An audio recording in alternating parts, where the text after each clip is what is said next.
नमस्कार मेरे प्यारे विद्यार्थियों, कैसे हैं आप लोग।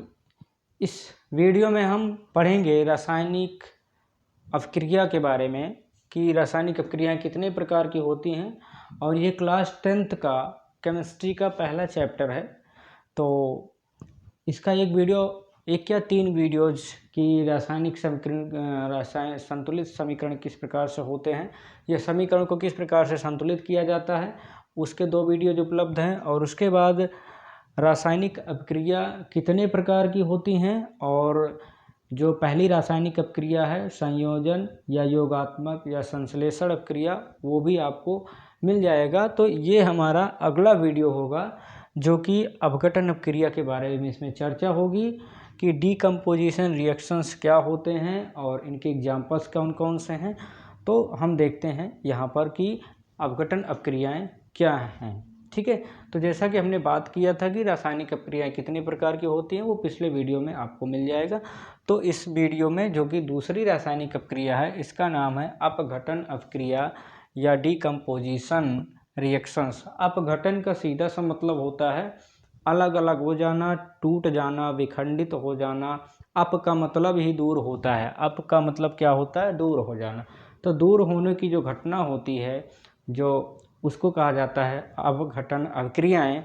तो वे रासायनिक अपक्रियाएं जिनमें कोई यौगिक अपने अवयवी तत्वों में या छोटे छोटे सरल यौगिकों में अपघटित हो जाता है। ठीक है, तो देखिए वे रासायनिक अपक्रियाएं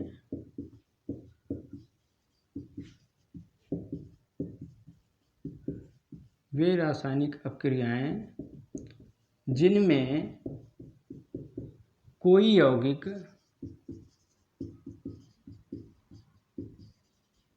अपने छोटे छोटे अवयवों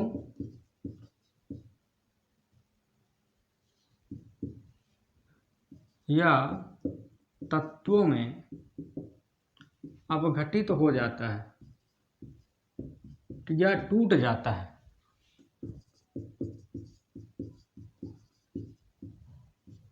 तो वो अपघटन अपक्रिया कहलाती है।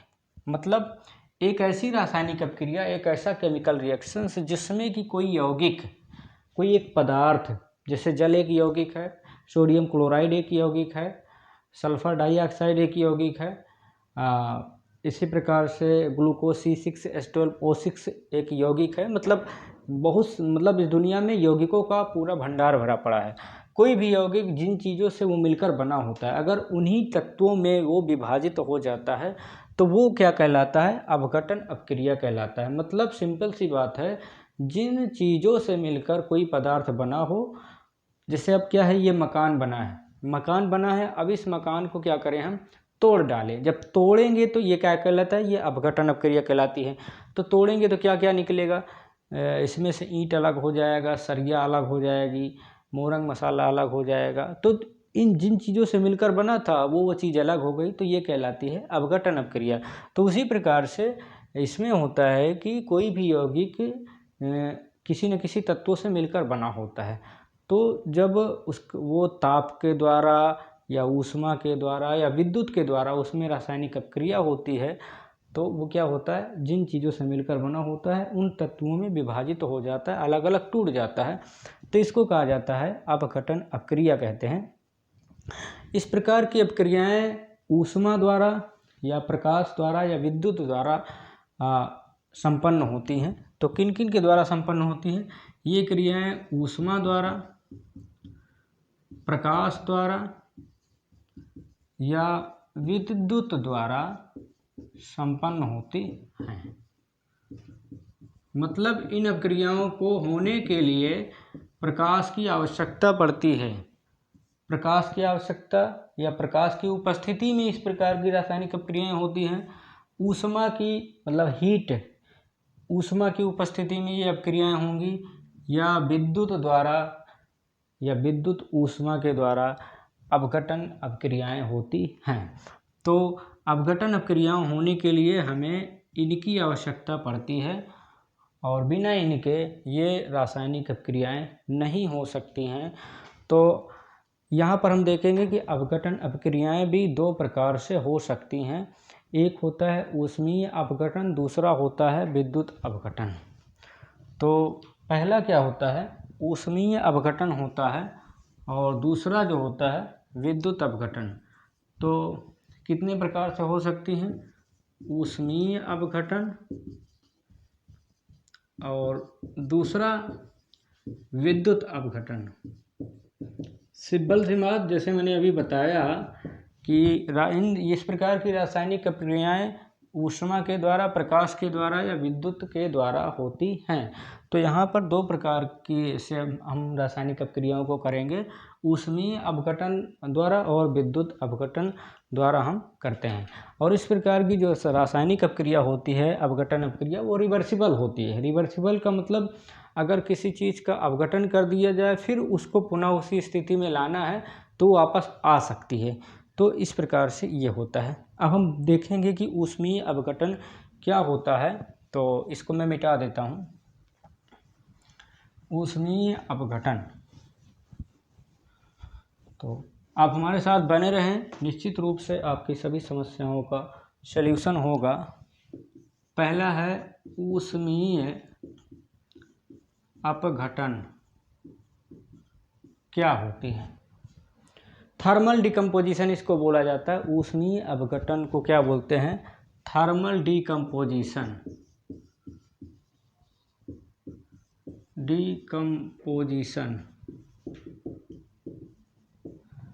तो ऊष्मीय अपघटन वे रासायनिक अपक्रियाएं जिसमें ताप बढ़ाने से कोई यौगिक दो या दो से अधिक सरल अणुओं में विभाजित हो जाता है, वो ऊष्मीय अपघटन कहलाता है। मतलब कोई एक यौगिक है, जब उसमें ताप बढ़ा दिया जाए, टेम्परेचर जब उसका बढ़ा देंगे तो उसके जो तत्व होते हैं वो आपस में टूट जाते हैं और अलग हो जाते हैं। तो इस प्रकार से ये ऊष्मीय अपघटन की अपक्रिया कहलाती है। अब देखिए, हम कुछ यहाँ पे पढ़ेंगे, कुछ रासायनिक अपक्रियाओं को या रासायनिक समीकरण को देखेंगे, जिससे ये प्रमाणित हो जाएगा, ये प्रूव हो जाएगा कि ये ऊष्मीय अपघटन है या नहीं है। तो CaCO3, ये CaCO3 क्या होता है, ये कैल्शियम कार्बोनेट है। कैल्शियम कार्बोनेट होता है ये, जो एक प्रकार का यौगिक है। इसको चूना पत्थर भी कहा जाता है, कैल्शियम कार्बोनेट को। तो इसको, अब इसका क्या करेंगे हम, इसको ऊष्मा देंगे, मतलब इसको हीट करेंगे, मतलब इसको टेम्परेचर देते हैं। तो ये क्या हो जाता है, CaO, और उसके बाद ये एक और तत्व में विभाजित होगा, CO2। ठीक है, ये बन जाता है कैल्शियम ऑक्साइड। कैल्शियम ऑक्साइड, और ये है कार्बन डाइऑक्साइड।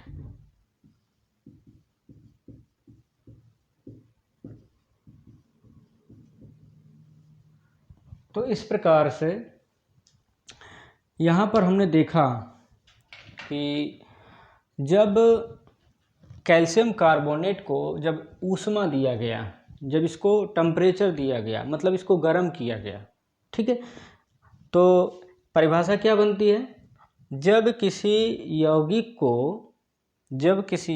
को ऊष्मा दे दिया जाए या उसका टेम्परेचर दे दिया जाए उसको, या उसको गर्म कर दिया जाए, तो वो क्या करेगा, जिन तत्वों से या जिन अवयवों से वो मिलकर बना है, तो कैल्शियम कार्बोनेट किन किन चीज़ों से मिलकर बना था, कैल्शियम, ऑक्सीजन और कार्बन से मिलकर बना था, 3 तत्वों से मिलकर बना था यह। तो यहाँ पे क्या हो रहा है, कैल्शियम ऑक्साइड में और कैल्शियम कार्बोनेट में विभाजित हो जाता है। तो इस प्रकार से यहाँ पर अपघटन अपक्रिया हुई है। वो भी कौन सी अपघटन अपक्रिया हुई है, ऊष्मीय अपघटन हुआ है, क्योंकि इस रासायनिक अपक्रिया को करने के लिए ऊष्मा की आवश्यकता पड़ी थी। मतलब कैल्शियम कार्बोनेट को जब टेम्परेचर दिया गया, इसको गर्म किया गया, इसको ऊष्मा दी गई, तो ये अपने अवयवों में विभाजित हो गया, मतलब अपघटित हो गया। तो कैल्शियम ऑक्साइड बनता है और कार्बन डाइऑक्साइड गैस बनती है। तो इस प्रकार से यहाँ पर ऊष्मीय अपघटन की अपक्रिया हुई है। तो ये आपको समझ में आ गया होगा। अब नेक्स्ट एग्जाम्पल हम देख लेते हैं कि वो कैसे होगा। तो एक एक जब एग्जाम्पल हम देखते हैं तो निश्चित रूप से समझ में आ जाता है।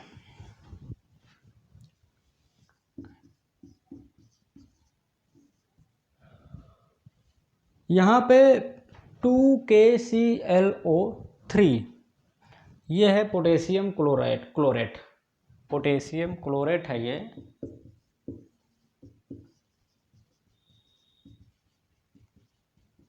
KClO3 ये पोटेशियम क्लोरेट है। जब इसको क्या करेंगे, क्योंकि यहाँ पे ऊष्मीय अपघटन पड़ रहे हैं तो यहाँ पे देंगे इसको ऊष्मा, और बिना ऊष्मा दिए ये अपक्रिया हो नहीं सकती है, अपघटन की अपक्रिया नहीं होगी। तो 2KCl प्लस 3O2 में विभाजित हो जाता है। तो इस प्रकार से ये पोटेशियम क्लोराइड बन जाता है।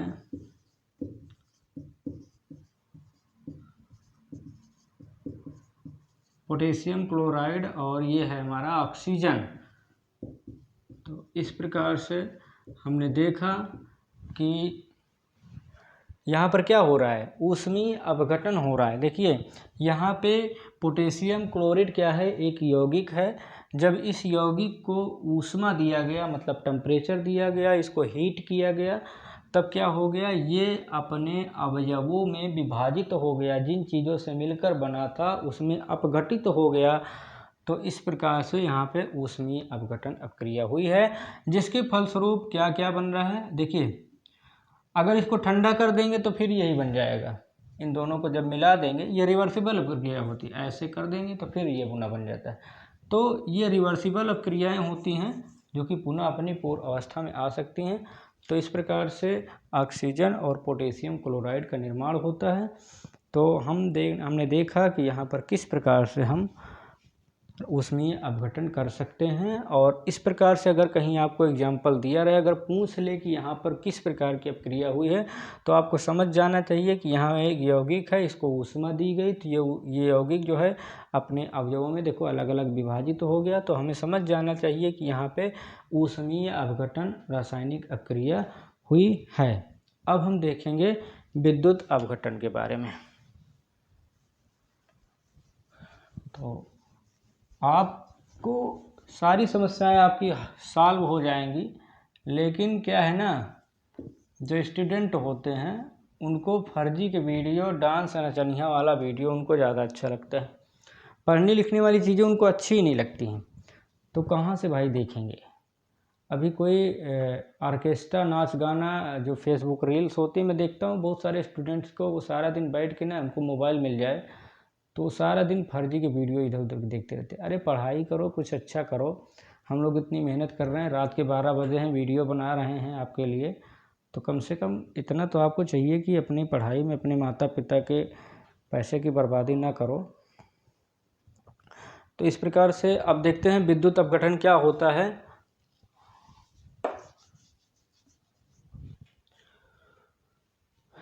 इलेक्ट्रोलाइटिक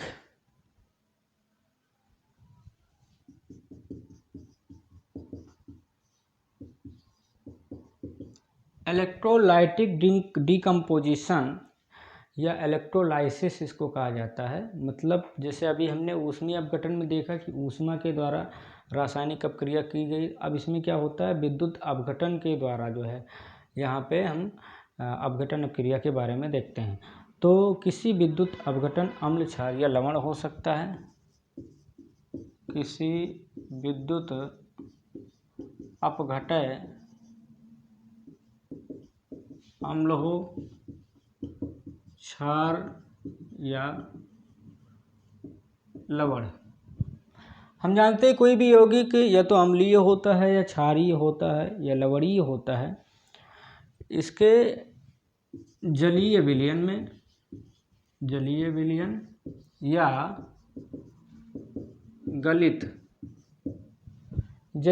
या गलित अवस्था में विद्युत धारा प्रवाहित करने पर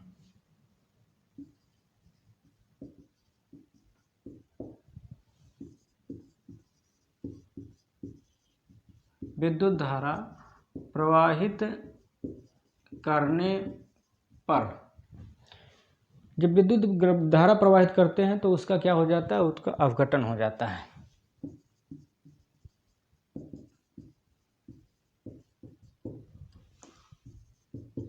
जब उसका अपघटन हो जाता है तो हम जानते हैं कि वहाँ पर कौन सी अपघटन अपक्रिया हुई है, विद्युत अपघटन अपक्रिया हुई है। तो देखिए, किसी विद्युत अपघटय के जलीय विलयन या गलित अवस्था, विद्युत अपघटय वो अम्लीय हो सकता है, क्षारीय हो सकता है या लवणीय हो सकता है।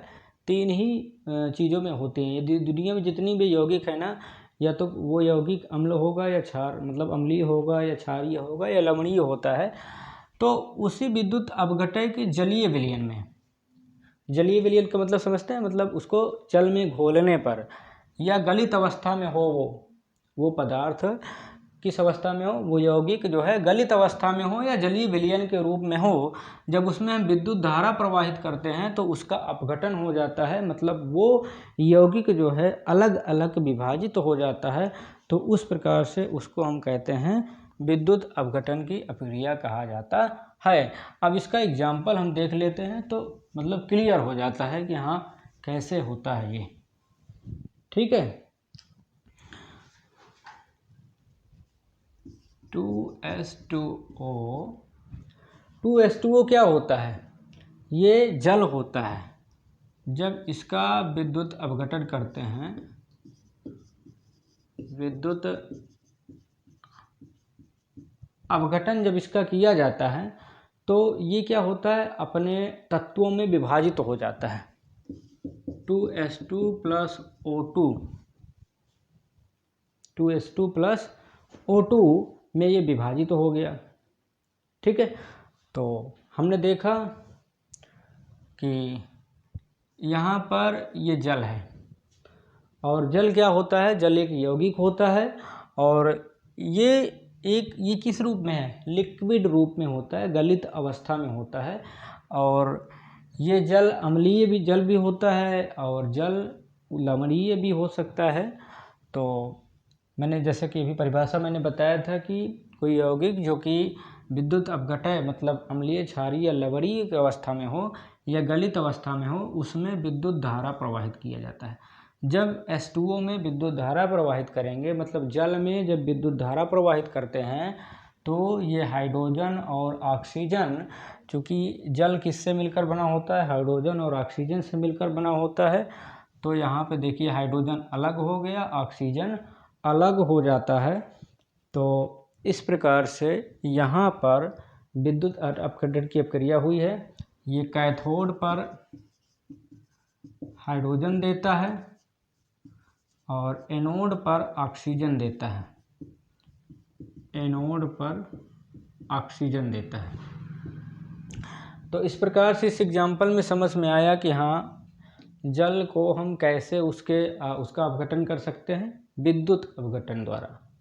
तो यहाँ ये भी क्वेश्चन आ जाता है, कभी कभी ऑप्शनल में पूछ लेता है कि जल को किस प्रकार से अपघटित कर सकते हैं। तो जल को विद्युत अपघटन द्वारा हम अपघटित कर सकते हैं, और जल हाइड्रोजन और ऑक्सीजन में अलग अलग विभाजित हो जाता है। इस प्रकार से यहाँ पर विद्युत अपघटन की अपक्रिया हो जाती है। अब अगला एग्जाम्पल हम देख लेते हैं तो ये कॉन्सेप्ट एकदम क्लियर हो जाता है, आपके सभी डाउट्स जो है वो क्लियर हो जाते हैं। 2NaCl, इसका विद्युत अपघटन करते हैं, 2NaCl जो कि सोडियम क्लोराइड होता है, गलित अवस्था में है, इसको लवण भी कहा जाता है। सोडियम क्लोराइड एक साधारण नमक जिसको हम खाते हैं ना, वही है, लेकिन यहाँ पे बात हो रही है गलित अवस्था की। जैसा कि मैंने अभी डिफिनीसन में बताया था कि वो यौगिक जो है गलित अवस्था में होना चाहिए, तो जो कि गलित अवस्था में है, और जब इसमें विद्युत धारा प्रवाहित की गई तो क्या हो गया, ये विभाजित हो जाता है अपने अवयवों में। ये सोडियम अलग हो गया, क्लोरीन अलग हो गया। तो ये क्या है, ये 2NaCl सोडियम क्लोराइड है जो कि गलित अवस्था में है। और सोडियम क्लोराइड एक यौगिक होता है। तो रासायनिक अपक्रिया में क्या होता है, अपघटन अपक्रिया पढ़ रहे हैं जो कि विद्युत अपघटन है। विद्युत अपघटन में क्या होता है, जब किसी यौगिक के गलित अवस्था में कोई यौगिक है, जैसे सोडियम क्लोराइड क्या है, यहाँ पे गला हुआ है, लिक्विड रूप में है। इस सोडियम क्लोराइड में जब विद्युत धारा प्रवाहित की जाती है तो ये सोडियम क्लोराइड जिन तत्वों से मिलकर बना है, सोडियम क्लोराइड सोडियम और क्लोरीन से मिलकर बना था, तो सोडियम अलग हो गया और क्लोरीन अलग हो जाता है। तो ये कैथोड पर होता है, आप इसको ध्यान में रखिए, और ये एनोड पर होता है। तो इस प्रकार से यहाँ पर सोडियम क्लोराइड का विद्युत अपघटन हो जाता है। तो हमने पढ़ा कि किस प्रकार से रासायनिक क्रिया करते हैं और विद्युत अपघटन क्या होता है, ऊष्मीय अपघटन क्या होता है, या अपघटन अपक्रिया क्या होती है। तो निश्चित रूप से आपको समझ में आ गया होगा, और समझ में आ गया हो तो वीडियो अपने दोस्तों के पास शेयर कर दीजिएगा, चैनल को सब्सक्राइब कर लीजिए, वीडियो को लाइक ज़रूर कर दिया करें। इससे क्या होता है कि वीडियो जो है सर्च में जल्दी आ जाती है। मिलेंगे अगले वीडियो में, तब तक के लिए जय हिंद।